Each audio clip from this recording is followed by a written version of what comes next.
वक्त मेरे दिल से उतर जाएगा. دوستانو آخر کار راشد خان بې وفا وختو. هغه څنګه بې وفا وختو؟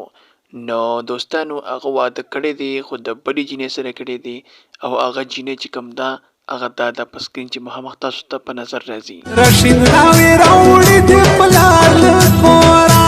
دوستانو دی رشید خان به لیلا خان سره لایو باندې خبرې هم کولې او دی پې ډېر ښه مین و خو بس قسمت کې نه وه، قسمت کې بله جینۍ وه چې هغه یې وکړه دا یې پرېښوه. رښتیا دې وویل. دوستانو ډېرو خلکو په سوشل میډیا باندې دا غوغا راغستې ده چې راشد خان او لیلا خان واده وکړو، خو نه هغوی دواړو واده نه دی کړی. دا جینۍ چې ده دا بل څوک ده، د دوی په رشتې دار کې ده. نو دوی د هغې سره واده وکړو د راشد خان او لیلا خان په ځای پاتې شوه. لټنه لیلا خان سره به واده اوس څوک کوي؟ زه خو هم هغه دې واده نه کړي مړه، دا اوس شا دي سره دې په چاکله کې کار کوي که نه؟